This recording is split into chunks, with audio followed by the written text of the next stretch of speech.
Good morning friends, कैसे हैं आप लोग। और अभी हम कर रहे हैं पेंट भाई।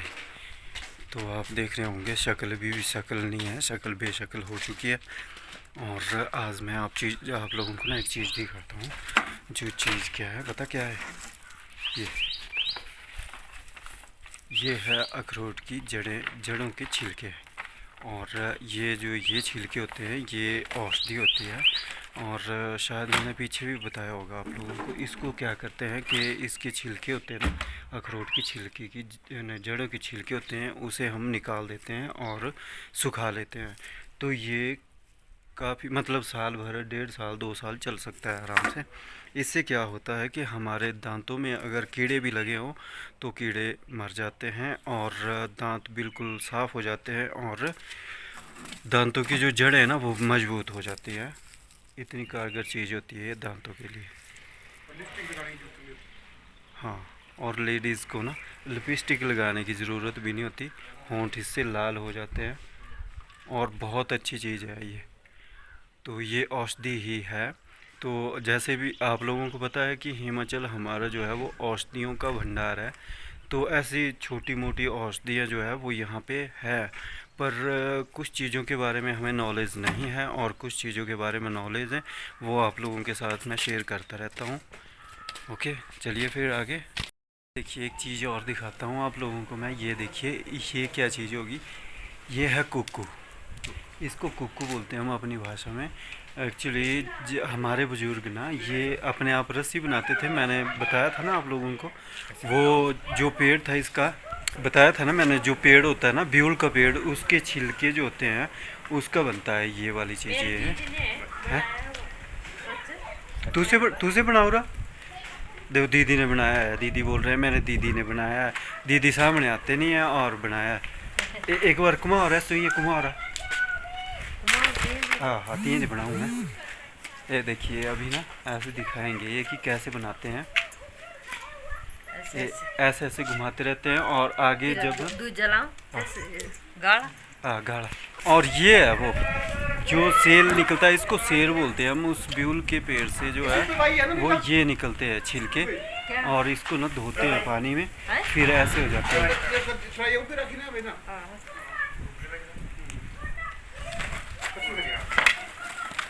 ये देखिए देखिए देखिए कैसे बनाते हैं ये। एक्चुअली ना बैक कैमरे से दिखाता हूँ, ऐसे पता लगेगा। ऐसे लगाते हैं गाढ़ा, ऐसे, और ऐसे घुमाते हैं फिर। ये देखिए, और ऐसे ही ऐसे ना हमें घुमाते जाना है और इसको इकट्ठा करते जाना है, ऐसे ऐसे। और ये देखिए ये है सेल। ये अब ऐसे निकालना है इसके। इसको पट्टे बोलते हैं, क्या बोलूँ मैं? सेल के पट्टे बोलते हैं। ये देख, कंटिन्यू बस ऐसे ही घुमाते रहना। जितना ज़्यादा आप इसमें बट चढ़ाओगे उतनी पक्की होगी रस्सी, है ना? है दी।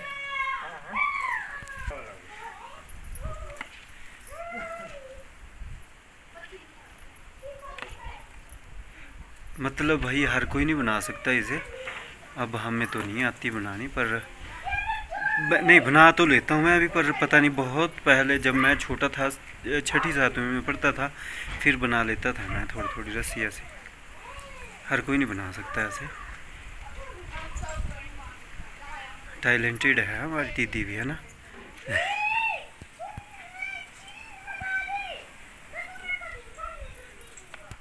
और बस ऐसे लपेट के रख देते हैं। जब बनाना हो फिर दोबारा से खोला इसको और फिर आके कंटिन्यू ऐसे ही कर दिया बंद। ये हमारे डायरेक्टर साहब है, ये यहाँ गरुड़नाग हिमाचल प्रदेश से हैं। और ये बॉम्बे में रहते हैं। अभी कुछ ही दिन हुए इनको आए हुए, जब से लॉकडाउन हुआ है तब से आए हैं। तो देखिए ये काम कर रहे हैं, पत्थर ढो रहे हैं, रेता बजरी ढो रहे हैं। तो कितने मेहनती हैं ये देखिए। कम से कम भी कोई कितने साल हो गए आपको बाहर? 23 साल हो गए इनको बाहर ही रहते हुए, और फिर भी इतना हार्ड वर्क कर रहे हैं। तो सबसे पहली बार जब आपने ना 23 साल के बाद जब आपने यहाँ पे काम करना शुरू किया तो आपको बुखार आया क्या? नहीं भाई, बुखार आया, ये झूठ बोल रहे हैं।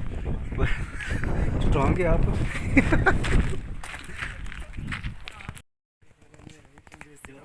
भाई बेइज्जती नहीं है, ये देखिए कितना हार्ड वर्कर है हमारा जगत भाई, है ना। ये देखिए, वाह, सने मंडिया से सने मंडिया से भाई कर रहा हूँ, अब काम ही करूँगा ना ना, सो अपना काम ज़्यादा लगे रहो ना।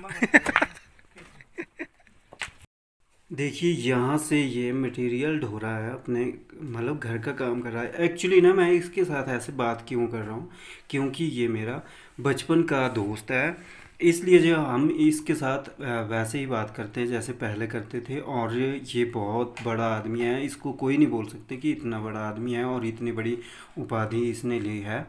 बहुत अच्छा लड़का ये। और देखिए सेम वैसा के वैसा जैसे पहले था, और इसे बिल्कुल भी ऐसा घमंड नहीं है कि मैं इतना बड़ा आदमी हूँ, मैं ऐसा काम क्यों करूँ। अपने घर का काम कर रहे हैं भाई, जैसे मर्जी है, बिंदास। देखिए कितना खुश भी है और अपने घर का काम भी कर रहा है। तो बहुत अच्छा लगता है जब बंदा चेंज नहीं होता है, इतनी बड़ी उपाधि पाने के बाद भी चेंज नहीं होता है, तो बहुत अच्छा लगता है। गुड मॉर्निंग, कैसे हैं आप सभी, बताइएगा मुझे। और आज फिर आप लोगों को मैं एक दुख भरी बात सुनाने जा रहा हूँ।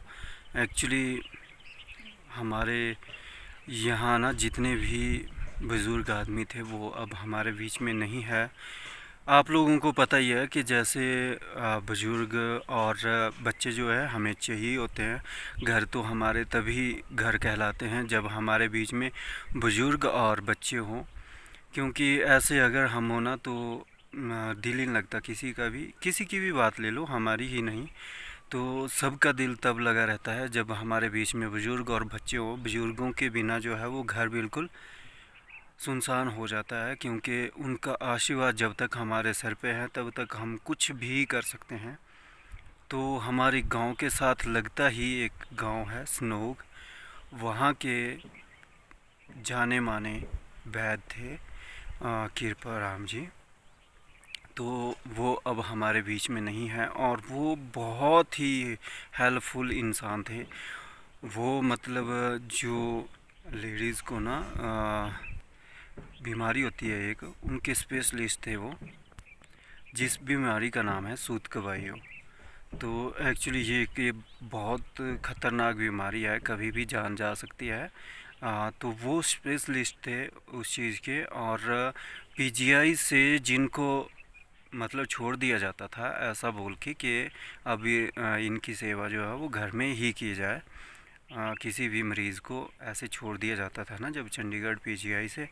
तो एक दो केस, दो नहीं 3-4 केस ऐसे हुए कि जो हमारे बुजुर्ग वैद्य जी अभी हमारे बीच में नहीं है, उन्होंने उनको बचाया है और बहुत से लोगों को बचाया है। पता क्या है, अब तो आजकल पता क्या है, डॉक्टर के पास गाड़ी लेके चले जाते हैं या वो सो जो भी करते हैं, जैसे भी हम अपने मरीज़ को बचाने की कोशिश कर देते हैं दौड़ धूप। पहले पता क्या होता था कि वैद्य को ही बुलाया जाता था।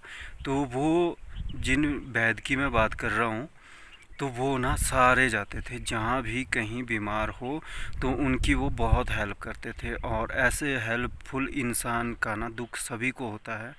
आज अभी सुबह ही खबर मिली कि वो हमारे बीच में नहीं रहे। काफ़ी बुजुर्ग हो चुके थे, 90 के आसपास उनकी उम्र हो चुकी थी, पर अभी भी कुछ दिन पहले भी उनके पास मरीज़ गए थे और वो ठीक होके वहाँ से आए।